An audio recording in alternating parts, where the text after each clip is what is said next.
Hello, everybody. Zach here with some quick announcements before we start. Welcome to the year of NVNG.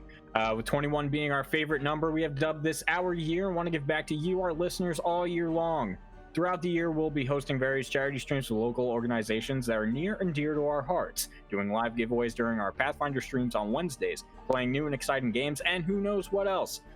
Currently slated for our schedules an all-day charity stream on Saturday, March 27th at noon Eastern Standard Time, where all the proceeds will be going to Angela's House here on Long Island. Angela's House is a non-profit organization that assists families caring for children with special healthcare needs that are medically fragile, chronically ill, or living with a life-threatening illness. For more information on upcoming MVNG events, please head on over to our website, www.mvngpodcast.com, or check out our socials for more current information and schedules. If you head on over to mvngpodcast.com, you can also find the links to our Instagram, Facebook, Twitter, YouTube, Twitch, and Patreon. Links to every episode that we've ever recorded, player and character bios, and more. And since we've now mentioned Patreon, I think it's important for us to shout out some of the people responsible for our silly antics. Wiz Nekrovich, Blaze Hirschfeld, and Stephen Frank, thank you so much for your wonderful love and support. And if you too would like to join their ranks and receive a shout out during the mid-rolls, then head on over to Patreon and sign up for more awesome stuff. What is that awesome stuff, I hear you ask? Well, it's awesome and cool stuff like limited edition apparel, exclusive bonus episodes, exclusive access to our Discord channel, special patron player games, and more. The fun doesn't stop at the Rusty Dragon Inn. Right now, if you join at the $5 tier and above, you'll be getting cool stuff like shoutouts in the mid-rolls, new Patreon-only one-shots, and you can catch our mini-series of Call of Cthulhu before anyone else, especially if you missed the Twitch stream episodes that we've already recorded.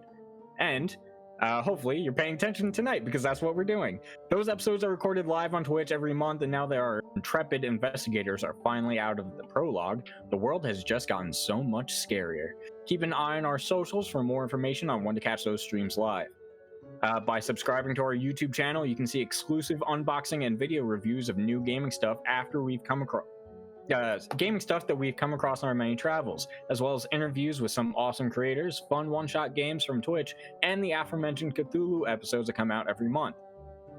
You can, like I said, our more involved Facebook, Twitter, and Instagram, our socials are manned by Jared, Trevor, and Tina, so please go on over and show them some love for their fun, interactive posts and thrilling teasers for new episodes. If you don't mind, well, this part doesn't matter. I'm just gonna go ahead. So NVNG is brought to you by Die Hard Dice. And I brought up the wrong. I am great at this. I brought up the wrong. Yeah! For a second, guys. Stalling for time. Stalling for time. Stalling for time. Stalling for time. Watch me Where drink is- this beverage. I found the document I was looking for. Gotta open it faster now. Please go faster, This is the new computer. commercial. Okay, so It's gonna be the new All right. music. yeah, I need hold music. All right, so like I said, MVNG is brought to you in part by Die Hard Dice. Odds are, if you're listening to us, you classify yourself as a gamer, and no gamer would be caught dead without a set of trusty dice for any game they come across. Whether you're like me and purchase a new set of dice with every new character you make, or you're just starting out and want to find yourself the perfect set for the rest of your life, you will find it impossible to go wrong with a set of dice from Die Hard Dice. Head on over to their website to check out all the new stuff that they have in store for you. But if you want to know my opinion, I think you'd love a set of Dreamscape Nightshade dice. Now, I say that as a gamer who personally, and very recently, owns a set of these, and they are beautiful in every way. The Dreamscape Nightshade dice from Die Hard Dice are beautiful Mythica corner-cut metal dice painted a deep, sparkling purple like a dragon's hoard, and electroplated with a matte black finish. It's absolutely stunning, and I can't wait to use them in person back at our table at Steve's studio. If you too would like to get your hands on the Dreamscape Nightshade dice or any of the other wonderful gaming products made by Die Hard Dice, then head on over to their website at www.dieharddice.com. And just because you're a faithful listener of Nothing Ventured, Nothing Gamed, we have a sweet deal just for you. By entering the code NOTHINGFEB at checkout, you receive 10% off your first order during the month of February. Again, that's 10% off of your order total by entering the discount code NOTHINGFEB at checkout. And I think that's gonna do it. So just stick around. We're going to start our game for today, which is Call of Cthulhu Apocalypse Now. Call me. All right. So, players, if you're ready, we'll start in. I know you're not ready. No. It's okay. All right. I gotta put together. Yeah. It's fine. All right. In 5, 4. Bienvenue, patrons of the Nothing Ventured, Nothing Gained podcast. Tonight, I, Zach, will be your keeper of sanity as we delve into the madness in our Patreon-only miniseries of modern-day Call of Cthulhu. Before we introduce our intrepid and unlucky investigators of this maniacal mystery, I would just like to note that during this series, things will get dark and gruesome. So if you're not a fan of that, there is no shame in turning these episodes off and watching something fun and lighthearted instead. Still here, though? Good! So if you're ready, then let's begin this series of unfortunate events. Joining me tonight for the start of a new chapter in our story is Tina. Hello. I'm Tina, and I play Nikki Weller, and she is a construction worker. Fabio. Hi, I'm Fabio, and I'll be playing Remy Renard, who is a Marine EMT. Jeff. Hey everybody, it's Jeff. I'm playing Henry Hank Ricci, and I'm a driver from Brooklyn. Tafy. Hi, I'm Tafy. I am playing Dr. Danielle Warber. I am a therapist who is just trying to forget everything that has happened and just go back to normal life. Is there a normal life? We will find out. And for making his debut is Nick. Playing Michael Lee, police officer. Cool. All right, so it is the start of a new year, or it has been the start of a new year, and it has also been about 3 months since the mysterious events that took place at the Mount Sinai Hospital. That confusing night with an even more confusing end that racked the psyches of our intrepid investigators and left them with more questions than answers, and seemingly 2 deaths on their hands. Since that day, they have been recovering and doing their best to put the events behind them. But why don't we touch base with them about what transpired? So, Dr. Danielle, why don't we start with you?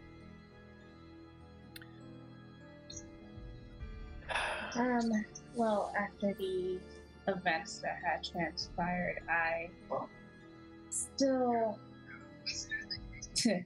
am debating whether or not it was just purely a dream or not, to be completely honest. I have Tafy, confided in hold on, my... Tafy. Can you tell Nick to shut up? Is someone talking over there? Because it sounds like it. It's not him. Okay. Can he be quieter and then maybe start over? Yeah.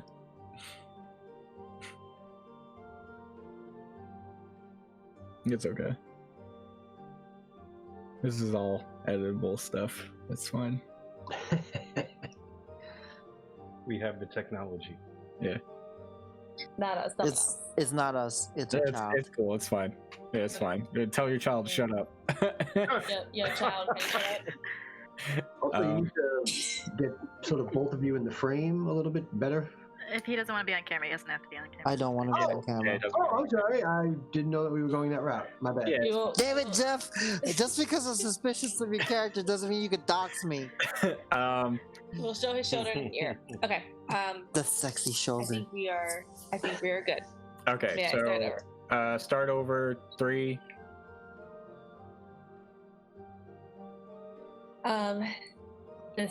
These past 3 months, I have been debating whether or not the events that have transpired has been reality.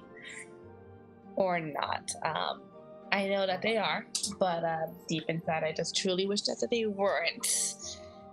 Especially since it came at the cost of a client, and makes you kind of wonder what everyone else has said around you. If that was truly true, have you been giving them the right advice? Are you a shit therapist now? Are ghosts real? Fuck ghosts. I'm afraid of ghosts now. Ghosts are real. I don't know. Everything can be possibly real. I've confided in my sister because despite thinking that everyone around me is crazy, I myself don't want to be crazy. But just sanity has been on a precipice lately. Trying to hold on to my own sanity and just reading my self-help books, taking my own advice, and honestly losing my mind. Well, I'm very sorry to hear that. But it's lucky that you had this opportunity to have some time to yourself. But having this time to yourself hasn't been too easy because you still unfortunately had to work. After the events of 3 months ago, you disappeared for a short while. You went down to visit your sister, you said. Went to visit your sister. Well, when you came back, you actually had a job offering from Mount Sinai Hospital. They need a few more therapists on call, whether that's telehealth or whatever it may be.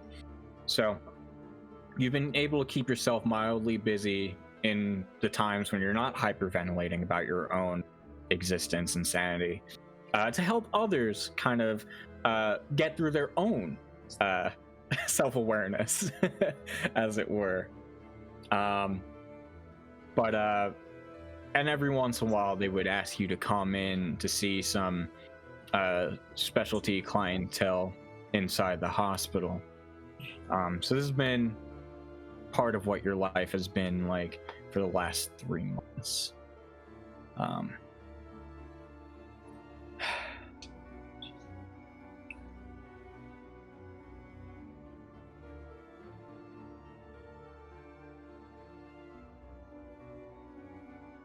So,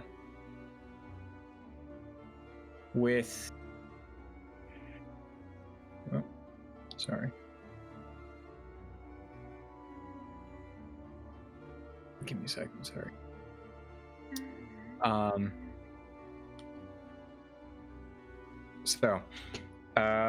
want you to do something for me, Dr. Warber. If you wouldn't mind, first we're gonna go over some ground rules in the back here. Stuff for Tafy, not for Dr. Danielle Warber. If you could roll 2d8 for me. Yeah, you got it.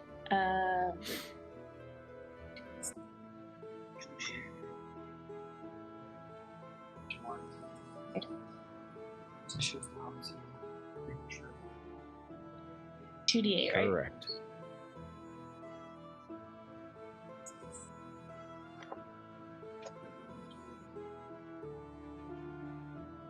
Okay, so it's a 12. Okay. So, after that, I then want you to give me a sanity. There. And how do I roll for sanity again? It's a D100. Try to roll underneath your sanity score. Okay.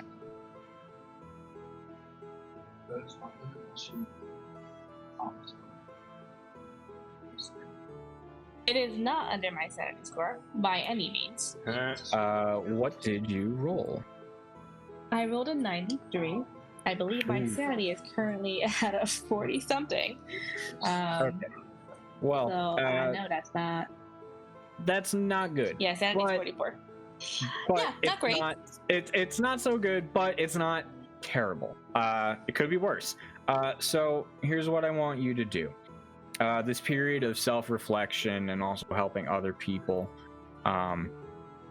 over this past month, I would like you to, over the past few months, I would like you to gain back 6 points of sanity. So regain 6. And then the 12 that you rolled is going to be added to your luck score. Okay. Done and done. So a lot of the patients that you've had to see in person at the hospital at Mount Sinai have very similar psychiatric conditions to John Henry, who disappeared, or, well, you know what happened to him 3 months ago. But thankfully, no one has disappeared just like he had. But they have shown cuts and markings in various parts of their bodies, kind of similar to those that were on him. Now, how much contact have you had with any of the people that you met back in October?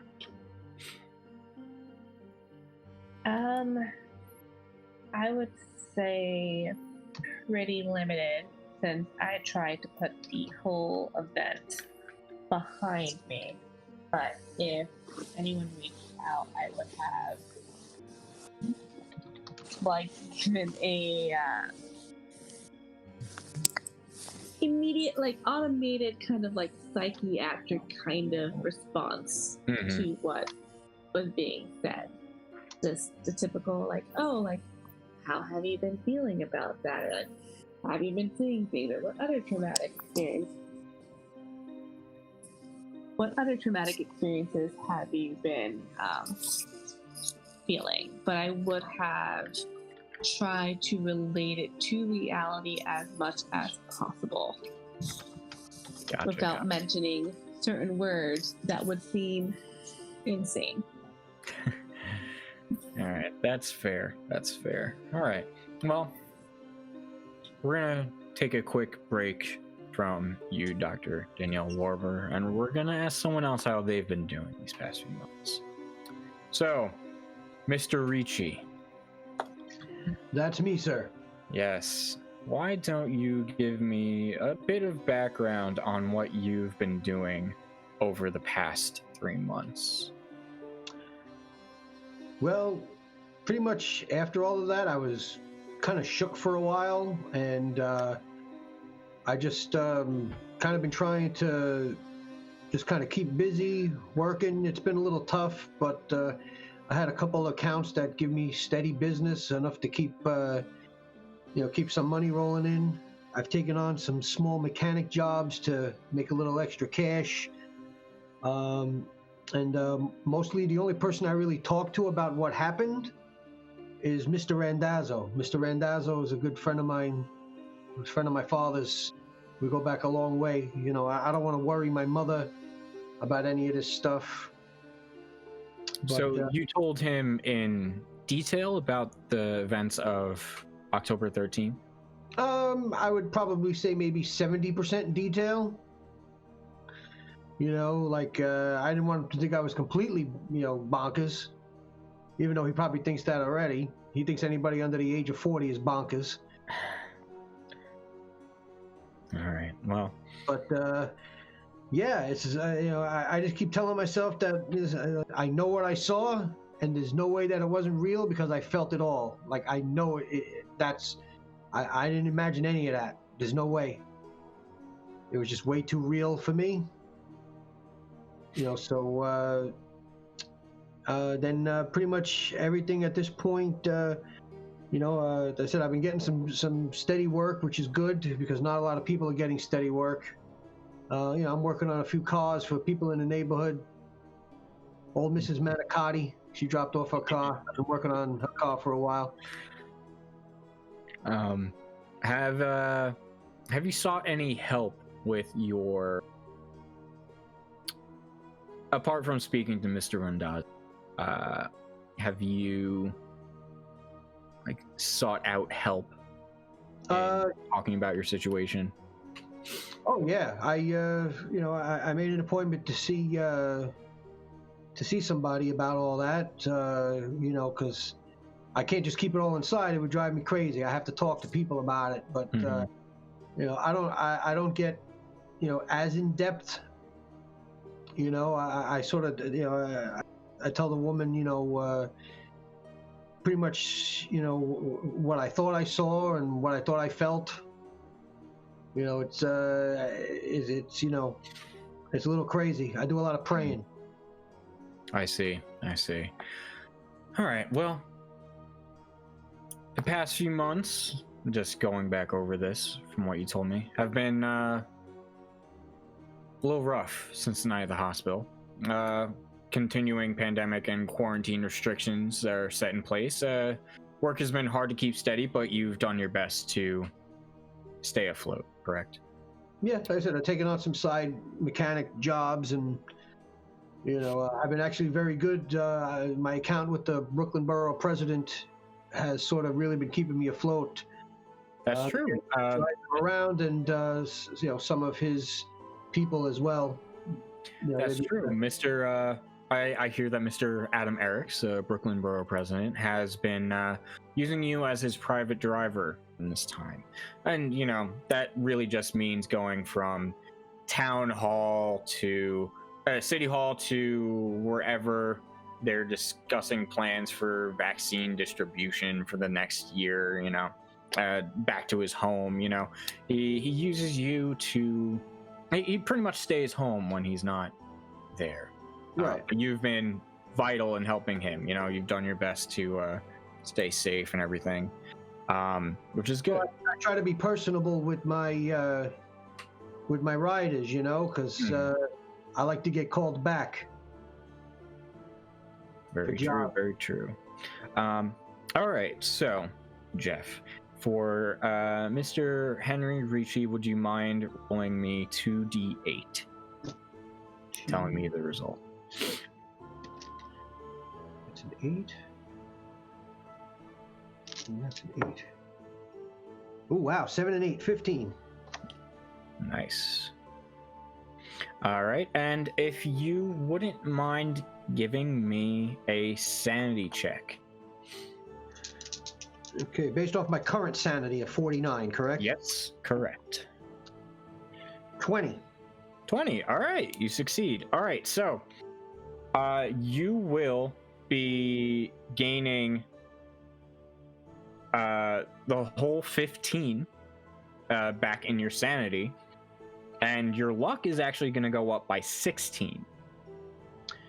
Okay, so that brings them both back to what they would be at full. Can you go over those numbers? No, just go for luck. You can. For luck, you can. Health. For sanity, you can't go over. That makes sense. And so you said 16 back to luck. Correct. All right. All right. And I just want to go over something that has been pretty peculiar for you. Over the, like we just said, you've been keeping afloat, you've been doing due diligence to stay well. You sought help, which is good. A lot of people don't take that step, but you were brave enough to do it. But along with all of your preventative measures and everything, stuff still seemed off. Every once in a while, you think you've seen a shadow or two far off in your periphery. Maybe they've just always been there, or maybe there's always the possibility that they're there stalking you, watching. Who knows? I know. I wouldn't doubt it. I don't like that. But thank you. All right, so the next person who we need to check in on. Let me see. Why don't we do Miss Nikki Weller? Sure. So, Miss Weller, how has the last 3 months treated you? It's actually been very productive. That's good. She's been focusing a lot of her energy on finishing this stupid atrium that the hospital wants on like the top floors, which she still thinks is stupid because she had to demolish all the work that she just did. But it's finished now, so yay for that.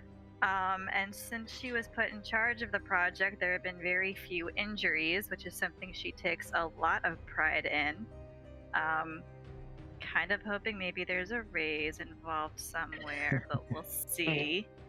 As far as everything that happened, since she did go unconscious, as time's gone on, she's a little not sure what actually happened versus what might have been a dream, so she's kind of internalized some of that.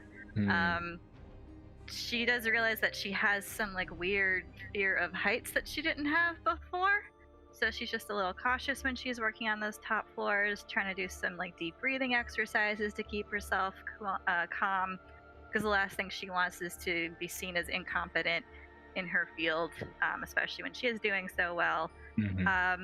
She does have this thing where she needs to sleep with the lights on. Not really a total fear of the dark, but it's just, you know, since she did wake up in that weird situation, it just helps to have the lights on when she goes to sleep. But just kind of, yeah, internalized a lot of it, focused on work, and is dealing with it by not dealing with it. Which in reality is not healthy. No, it is not. It is not. That's not okay. That's definitely okay. Well, hey, But it's honest. way to go. You know what? You did something. It is not healthy. It is not healthy. No. She got a lot of work done. Yeah. But so at the end of the 3 months, you have finished the Atrium project. Revelations Incorporated, who is funding your company to continue the work, has also been a major benefactor of the hospital in this past year during the pandemic. They were the ones who hired you guys on, had you do all this, and with the completion of this towards the end of January, everything seemed like it was going to be okay. You know, since October 13th, the number of injuries that you have had on site have dropped pretty significantly. Like you believe that your boss David was actually the last one to really be hurt, like majorly. Here and there have been like scrapes and stuff. Maybe someone a hammerhead went loose and hit someone in a leg instead of like the back of the head, you know. All things you could like get back from, you know. Yep. But at the end of the but now we're here. It's the end of everything.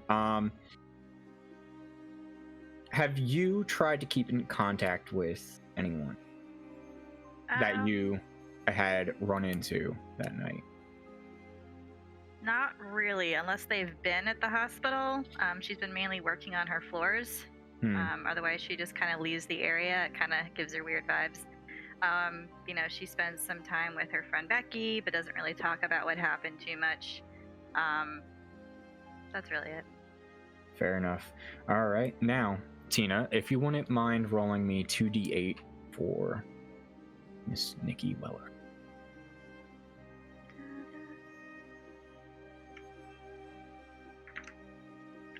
Uh, 11. Okay.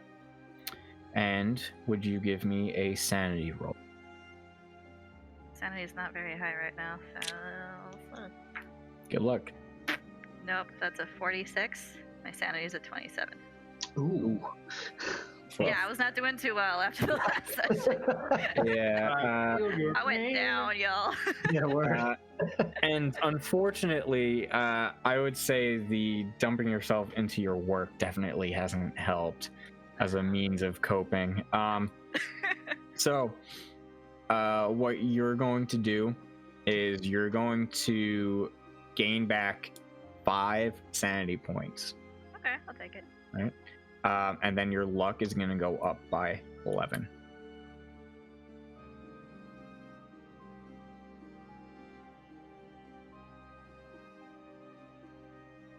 Okay.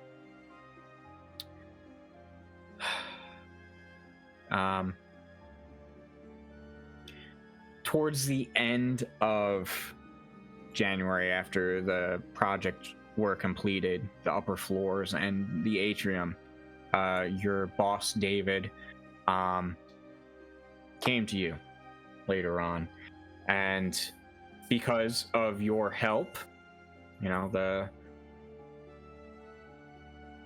hospital decided that they wanted to host a small gala in the atrium.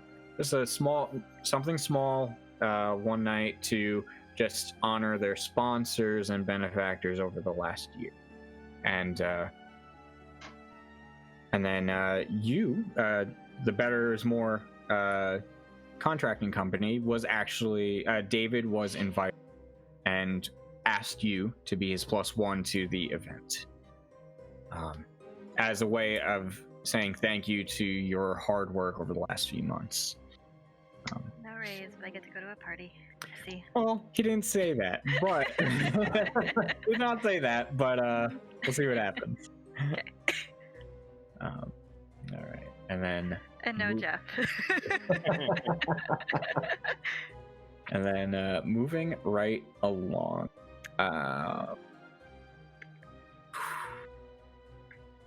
Why don't we go to Officer Mike Lee?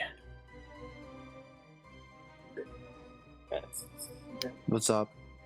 All right, so why don't you tell me about how the last 3 months went for you? Since since everything happened on the night of October 13th, you've been kind of busy, as I recall. Yeah, just going a little stir crazy. Trying to figure out what the hell's going on with my partner, and it's just trying to make sense of what the interviews and the debriefs, trying to see, try to connect dots basically, and really focused on what Ricci said, because he was the only one that gave me anything concrete. Yes. So, for the listeners, Officer Mike Lee was the partner of Officer Johannes, and over the last 3 months, he has been working alongside Detective Yanni Valero to uncover just what happened to Officer Johannes and the missing patient, John Henry. But Officer Lee, apart from the investigation that is currently ongoing, you've also had just your normal routine work. You've been going out on the beat every once in a while, just minus a partner, or every day it's kind of been like a different partner every other day, just everyone is pretty much temporary for you. But here's some of the clues that you have uncovered since your investigation began. You have 4 main suspects or eyewitnesses of the disappearance, and faulty CCTV equipment around the time of the aforementioned event shows interesting results. That's pretty much it. You've interrogated or questioned the four suspects. The 4 suspects being Dr. Danielle Warber, Miss Nikki Weller, Mr. Henry Ricci, and Mr. Remy Renard.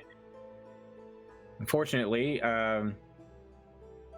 those haven't yielded anything, but Detective Bolero has asked that you continue keeping an eye on them just in case.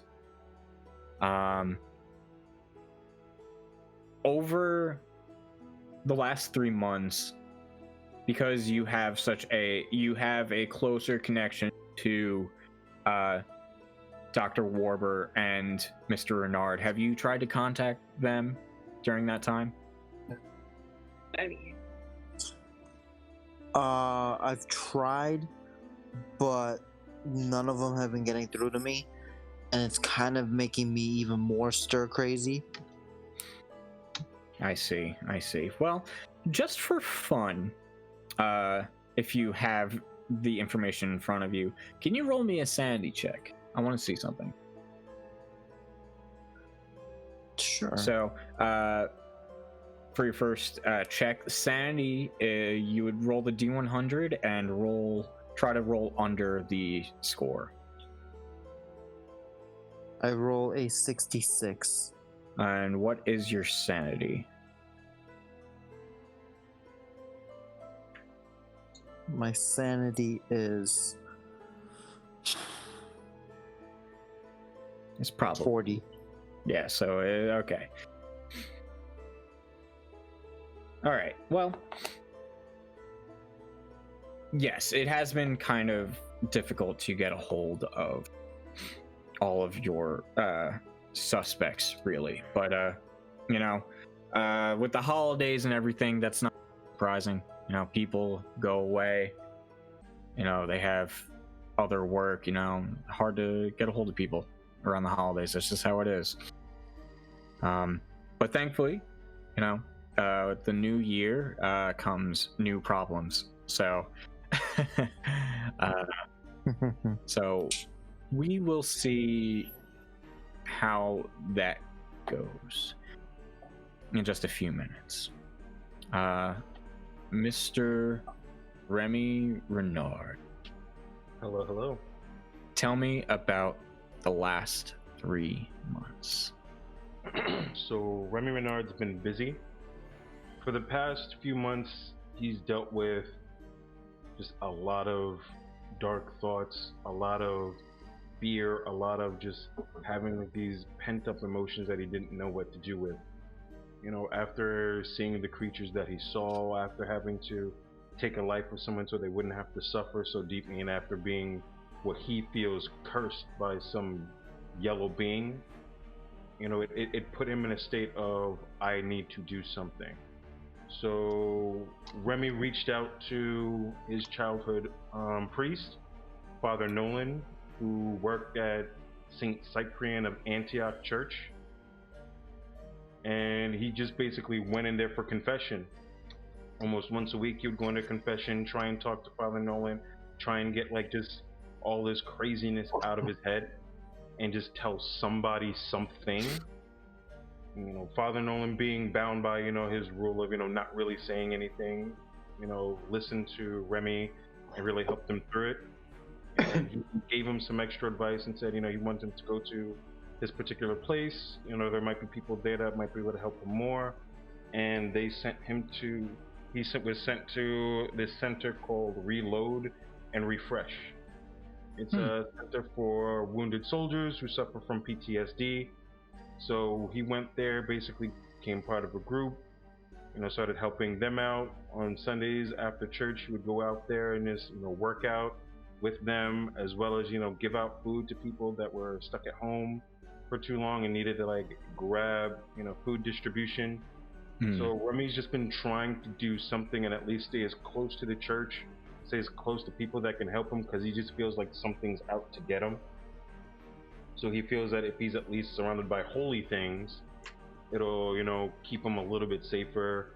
It's also calmed him down a little bit. Even though he doesn't like the sight of yellow, he doesn't freak out at just hearing the words anymore, right? Or have hard issues when he sees the color, but it still gives him agita. He used to like mustard, doesn't like mustard anymore. Right, so, and bananas still give him the willies.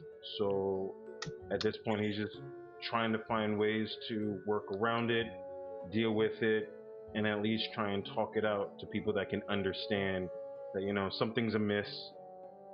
People think that it's just you've seen stuff in war and it's rough, but it's more than that to him. And he's talked about it as best he could in his support group, but has told, majority of the truth to Father Nolan. Mm-hmm. Well, that's actually a pretty good way to spend the last 3 months. I'm glad you sought that kind of help. It's always good to seek help when you can. So, Fabio, if you wouldn't mind, if you could roll 2d8 for me. You got it. I got a 10. 8 and 2 is 10. All right, and if you wouldn't mind giving me a sanity check, trying to roll under your score. Huh. I got a 10. Nice. All right, so that would be a success, I believe. 7. All right, so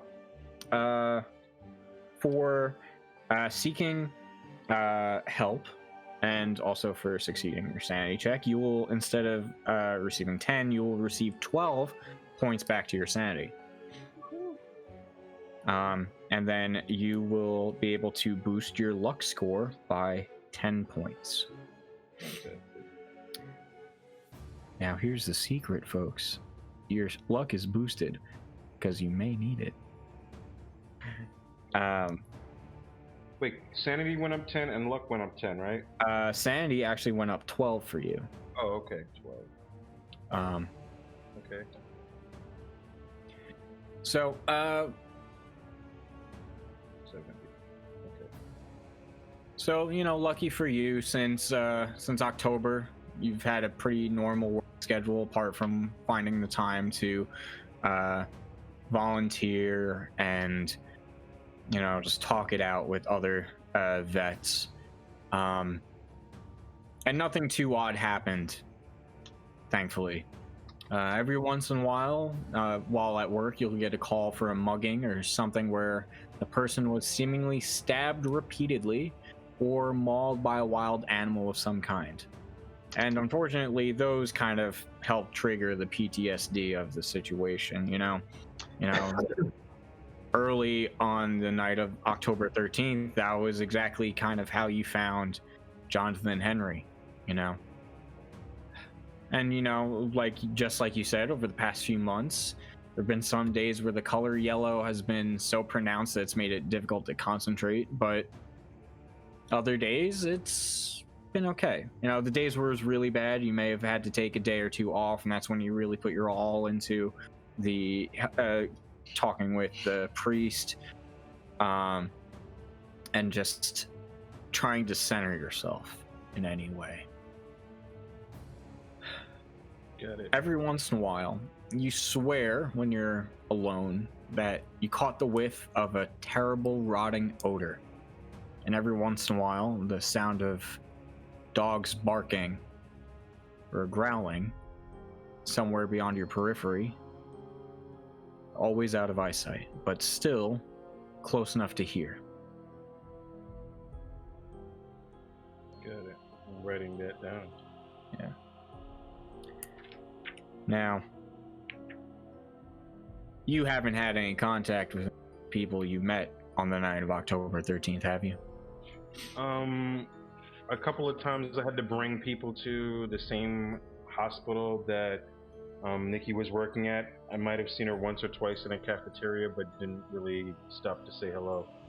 It was more so like I saw her eating. I said, "Well, I'm working. I'm gonna keep it moving," and then just go from there. Fair. It's like you see someone, you're like, I may not say hi today. I'm gonna leave that one alone.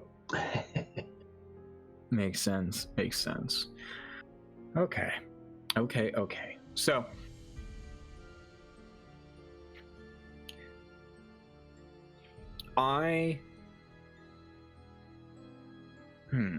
okay, how do I want to do this? So, Dr. Warber, I want to just clue you in on some information here. So, because you started working as a temp for Mount Sinai Hospital, at the end of January, they're hosting a gala. January 2021, they're hosting a gala for all beneficiaries. benefactors that they've had over the past year to help them kind of get through this pandemic. And because of your added support in the hospital's staff, and seeing so many patients, whether it was telehealth or in person, they gifted you with an invitation to this gala one night. And one night, some of the other doctors on staff were also invited, and your invitation come with a +1, which, if you wish, you can have. Mr. Ricci. Got that reach. Yep. So,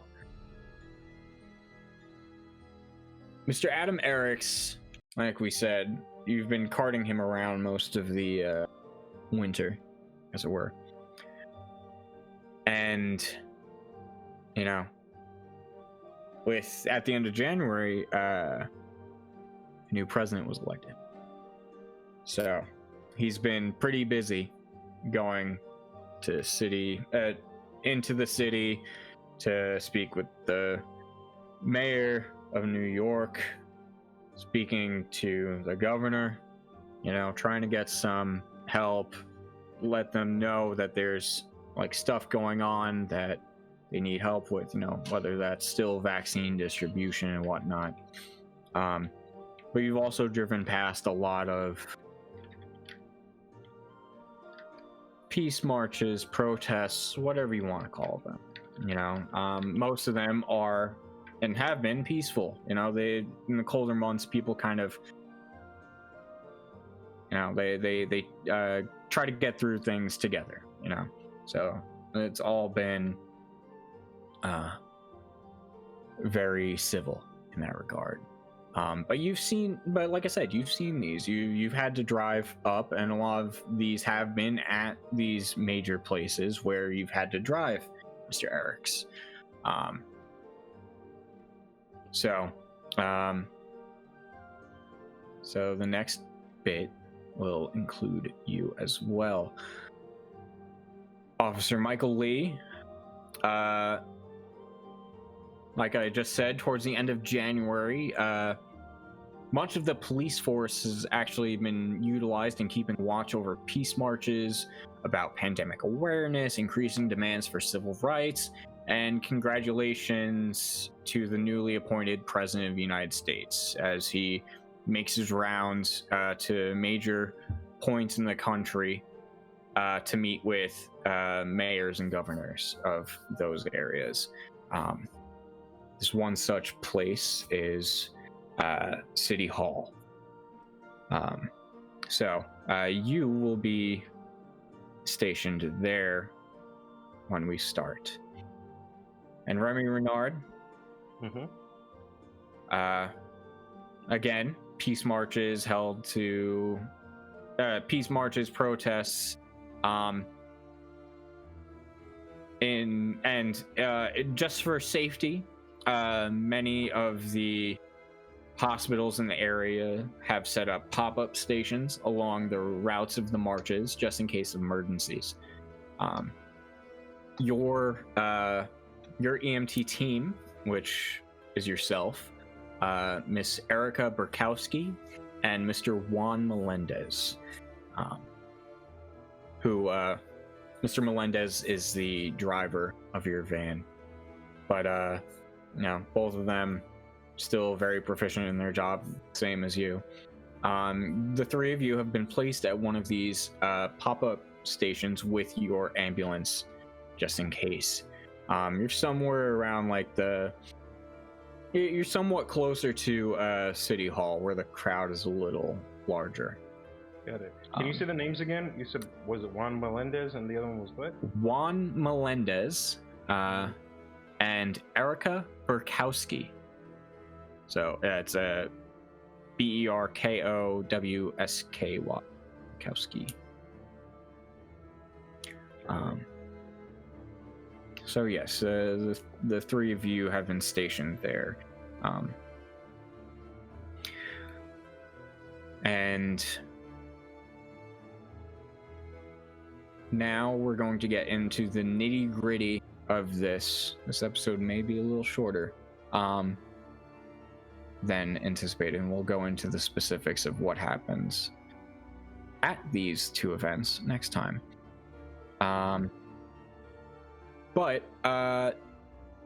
So a lot of things happened from a mechanical standpoint over the last 3 months.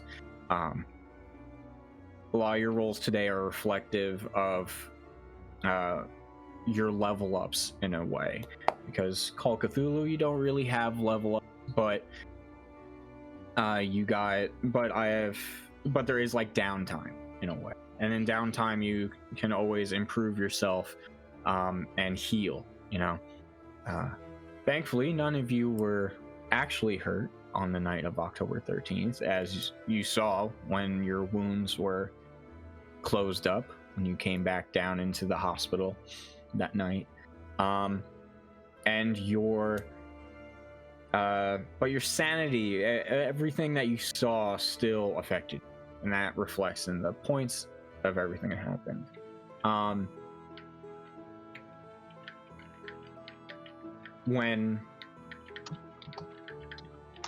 And just a reminder, your cell phone usage goes back to 100 if you're keeping track,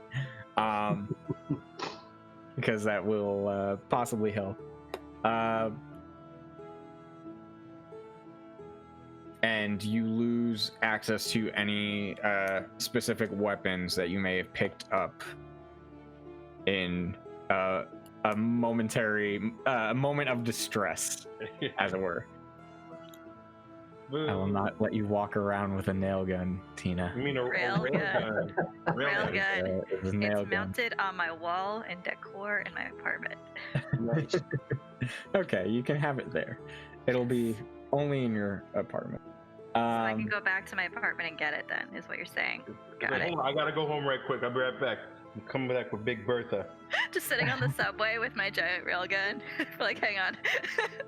Nobody's gonna ask you questions. Oh. It's a nail gun. No, they won't ask you questions. They will question Pizza Rat over there, but not you. Pizza Rat. It's New York, can give away a lot. Yeah. But yeah, so that's where we're gonna kind of stop for today, you know. At just the checking in on how everyone is, you know. And before we leave, I want to just bring you all into the soundscape of this all, the dreamscape, as it were. Because over the course of the last 3 months, you haven't had the most restful nights. There have been some nights where you slept peacefully, sure. Some nights where something just didn't feel right. But there was one night towards the end of January where each of you had a strange dream. In it, you remember the feeling of falling further and further down into a dark abyss. And when you stopped and you looked around, you stood up, you noticed that you were inside of this dark cavern.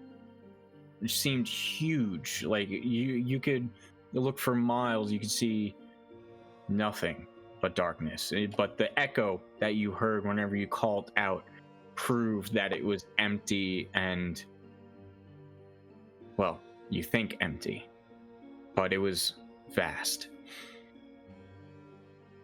And as you explored this darkness, in the only spot where you seem to find some light, bioluminescent, like fungi or rocks, surrounding an obelisk. It stood at about 10 feet tall, seamless on all sides, triangular in shape, and pure black.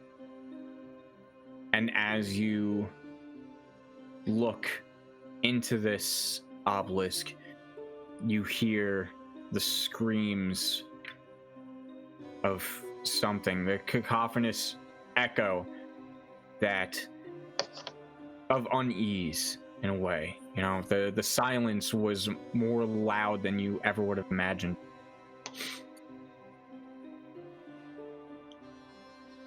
And it did scare you. It scared you enough to back away from the obelisk instead of reaching out to touch it. At first, anyway. Hank and Remy, you were able to kind of fend off the urge to touch this obelisk. But Danielle, Nikki, and Mike, you, on the other hand, could not stop yourselves from reaching out. And upon touching the obelisk, it was smooth like glass, black glass, but it was as cold as ice. You know, it's sticking up out of the ground. It didn't seem like it was planted there. It looks like this had always been there. There was seamless transition from the ground to where it is now, sticking above. And the more you touch it, the louder that echoing silence gets until it is enveloping you. And in the obelisk, as you stare into it, you can see the swirling darkness within. And looking out from it, a set of glowing yellow eyes.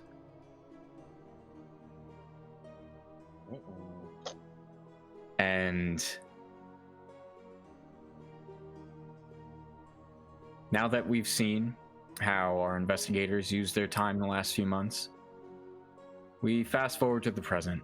Once again, we find ourselves following a black car as it drives through the city, evening lights reflecting off of its buildings as they fly by. At the driver's seat, we see one Mr. Henry Ricci and his passenger this time, a couple, the Brooklyn Borough President, Mr. Adam Eriks, and his wife. Where are they going? And what unfortunate event awaits all of our investigators now? Well, we will just have to wait till next time to find out. So until then, remember this. The Sandman is coming for the restless and weak.